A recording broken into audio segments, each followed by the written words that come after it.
Hello everyone, आप सब कैसे हैं। मैं उम्मीद करता हूं कि बहुत अच्छे होंगे और अपनी पढ़ाई को बहुत अच्छे से कर रहे होंगे। मैं आकाश कुमार बढ़ाना आईसीटी वर्चुअल क्लासरूम में आपका बहुत बहुत स्वागत करता हूं। मेरे प्यारे बच्चों, जैसे आपको पता है मेरे प्यारे बच्चों, बेसिकली हमारी आपका जो है 8th क्लास है। मेरे प्यारे बच्चों, पॉलिटिकल साइंस हम लोग देख रहे हैं। लेसन नंबर 4 हमारा चल रहा था, न्यायपालिका को हम लोग देख रहे हैं।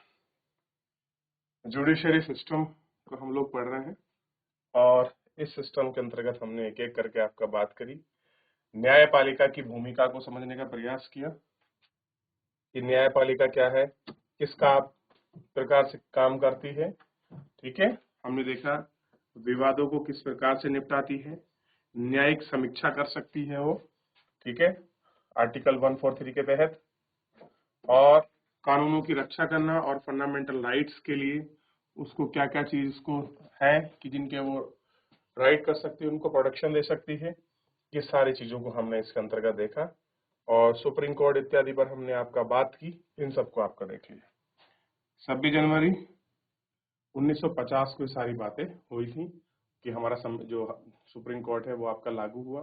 किस विवाद को हम कहाँ ले जा सकते हैं, स्वतंत्र न्यायपालिका क्या है, कैसी होनी चाहिए, और भारत में संरचना कैसी थी न्यायपालिका की, हम कल देख चुके हैं कि त्रिस्तरीय जो आपकी संरचना है, त्रिस्तरीय संरचना को हम लोग आपका इसमें जुड़ के देख चुके हैं और इस पर हम बात करते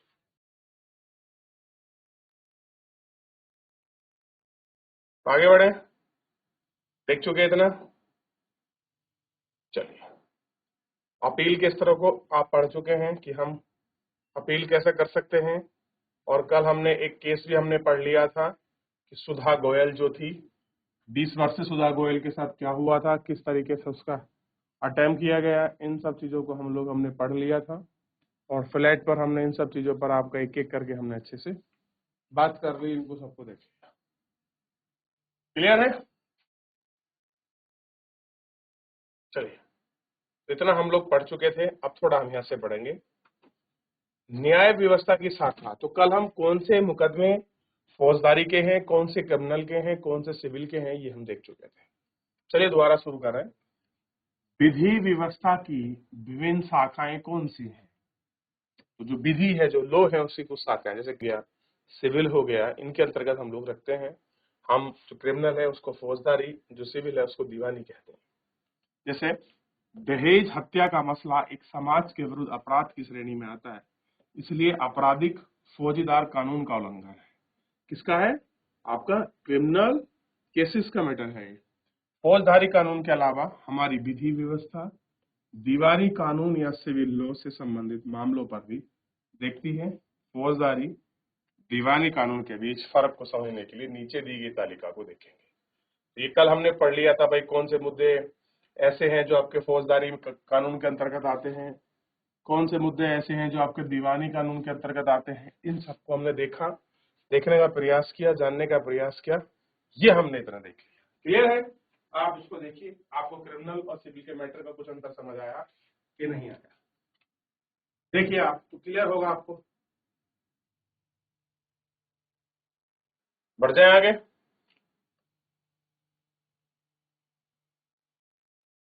फौजदारी और दीवानी कानून के बारे में आप जो समझते हैं, इन आधार पर तालिका देखिए कौन सा कानून का है। कुछ लड़के स्कूल जाते वक्त लड़कियों को हर रोज परेशान करते हैं, तो ये क्या है? क्रिमिनल है। अपनाई जाने वाली सूचनाएं एफआईआर करे, उसके बाद कुछ मुकदमा होगा। एक किराएदार मकान खाली करने के लिए मजबूर किया जा रहा है और वह मकान मालिक के खिलाफ मुकदमा दायर कर सकता है। ये सिविल का मैटर है और इसमें प्राथमिक सूचना भी दे सकते हैं आप। तो इस प्रकार का मसला या मुकदमा आपका चलता है। क्या हर व्यक्ति अदालत की शरण में जा सकता है? कह रहा है कि क्या कोई हर व्यक्ति, कोई भी व्यक्ति है, क्या वो भी अदालत की शरण में जा सकता है? तो हाँ, जा सकता है। सिद्धांत: भारत के सभी नागरिकों के न्यायालय में शरण में जा सकते हैं। कह रहे भारत के जो भी आपके सभी नागरिक हैं वो न्यायालय की शरण में जा सकते हैं। इसका अर्थ है कि प्रत्येक नागरिक को अदालत के माध्यम से ही न्याय मांगने का अधिकार है। जैसे कि आपने पिछले पढ़ा है कि न्यायालय हमारे मौलिक अधिकार की रक्षा में बहुत महत्वपूर्ण भूमिका निभाता है। अगर नागरिकों को ऐसा लगता है कि उसके मौलिक अधिकारों का उल्लंघन हो रहा है तो वह अदालत में जा सकता है। अदालत में सेवा सभी के लिए उपलब्ध है, लेकिन वास्तव में गरीबों के लिए अदालत में जाना काफी मुश्किल साबित होगा। कानूनी प्रक्रिया में केवल काफी पैसे और कागजी कार्रवाई की ही जरूरत नहीं पड़ती, बल्कि समय भी बहुत लगता है। अगर कोई गरीब आदमी पढ़ना लिखना नहीं चाहता है और उसका पूरा परिवार दिन दहाड़े मजदूर पर चला जाता है,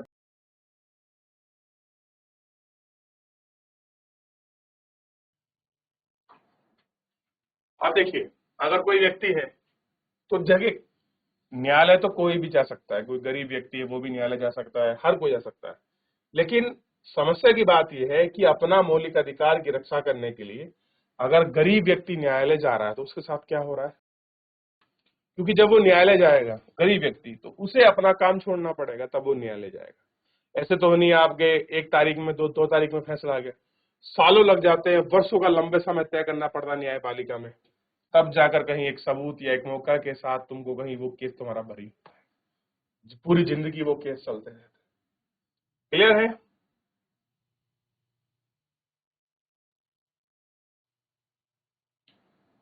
इस बात को ध्यान रखते हुए 1980 के दशक में सर्वोच्च न्यायालय ने जनहित याचिका यानी कि पेएल की व्यवस्था की।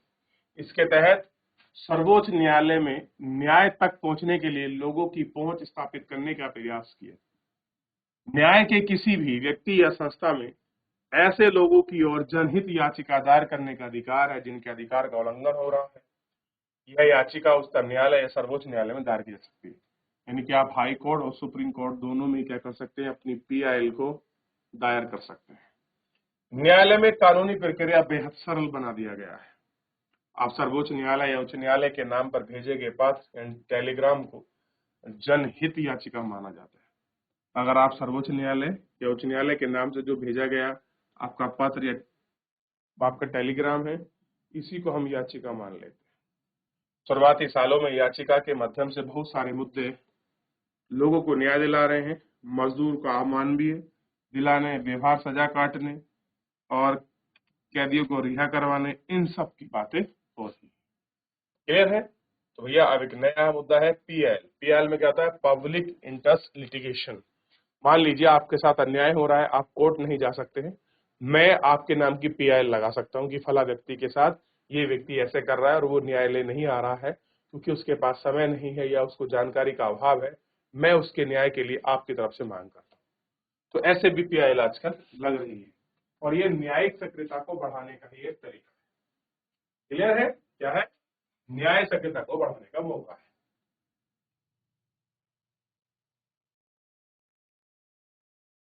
अब देखिए, क्या आप जानते हैं सरकारी और सरकारी सहायता प्राप्त स्कूलों में बच्चों को दोपहर का भोजन मिड डे मील दिया जाता है। उसकी व्यवस्था एक पीआईएल जनहित याचिका के फलस्वरूप ही हुई है।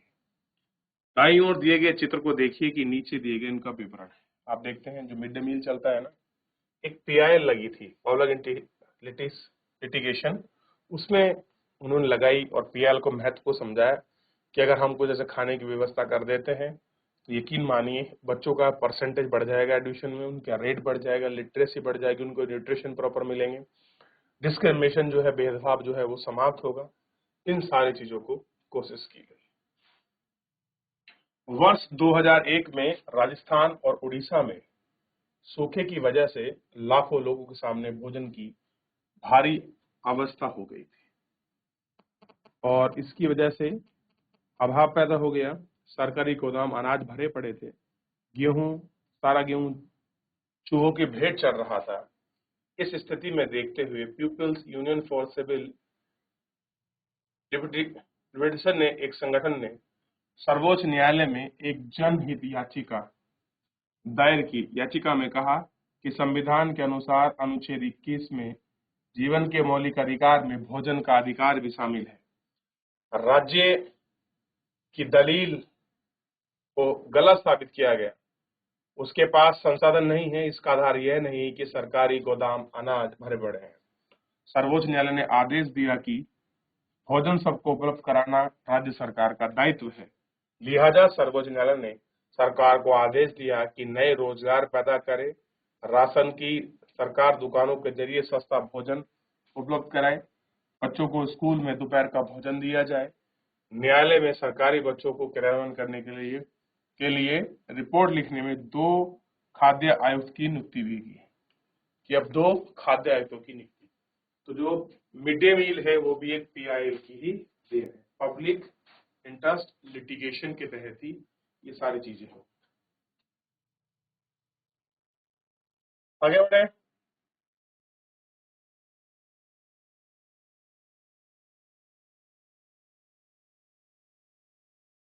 आम आदमी के लिए अदालत तक पहुंचना ही न्याय पहुंचाना होता है।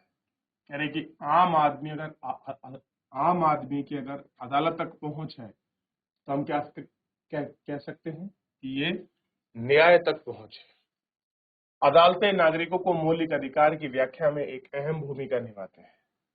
जैसा कि आपने उपरोक्त उदाहरण में देखा है कि अदालतें ही संविधान के अनुसार अनुच्छेद 21 की व्याख्या करने के बाद कहा गया है कि जीवन का अधिकार, भोजन का अधिकार भी शामिल है। इसलिए अदालत ने राज्यों को आदेश दिया है कि वह दोपहर में भोजन, मिड डे मील की सहित सभी बच्चों को भोजन मुहैया कराएं और उसके लिए आवश्यक कदम उठाएं।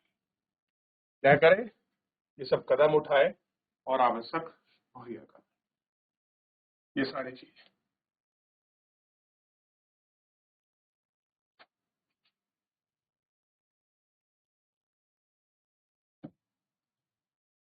लेकिन अदालत के कुछ फैसले ऐसे भी रहे हैं जिनमें लोग आम आदमी के लिए नुकसानदेह मानते हैं। उदाहरण के लिए गरीबों का आवास अधिकार मुद्दों को काम करने के लिए कार्यक्रम माने बस्ती झुग्गी झोपड़ियां बेदखल करने की अदालत में दिए गए हैं। फैसले पुराने और फैसले के विरुद्ध है। हाल ही में झुग्गी के व्यक्तियों को शहर और घुसपैठ की तरह देखा जाता है। क्लियर है? इनकी तरह सबको हम देखते हैं। क्लियर है?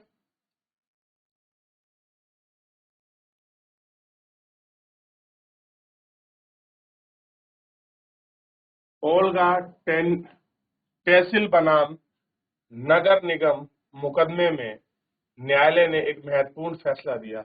इस फैसले की अदालत में आजीविका के अधिकार पर जीवन का अधिकार हिस्सा बना लिया। इसके फैसले के कुछ अंश दिए गए हैं।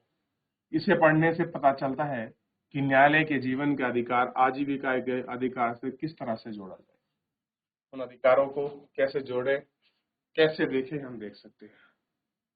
अनुच्छेद 21 के द्वारा जीवन के अधिकार का दायित्व बहुत व्यापक है। जीवन का मतलब केवल जैविक अस्तित्व नहीं है, ज्यादा होता है। इसका मतलब है कि केवल कानून के द्वारा ही प्रक्रिया के तहत द्वारा मृत्युदंड देने या उसे लागू करने के अलावा किसी और तरीके से जान नहीं ली जा सकती।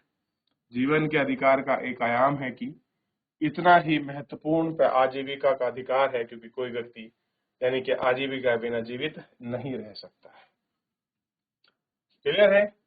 किसी व्यक्ति को पटरी या झुग्गी झोपड़ी में उजाड़ के बनाए जीवन को फौरन नष्ट हो जाते हैं। ये ऐसी बात है कि हर मामले साबित करने की जरूरत नहीं है। प्रस्तुत मामले में अनुभाविक साक्ष्यों में बात का सिद्ध हो गया है कि याचिकाकर्ता झुग्गियों पट्टियों पर रह रहे हैं, क्योंकि शहर में काम धंधे में लगे हैं, उनके पास रहने का कोई जगह नहीं है।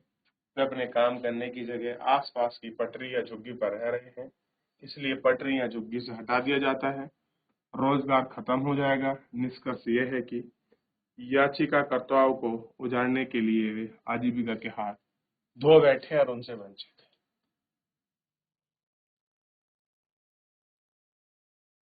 देख लिया?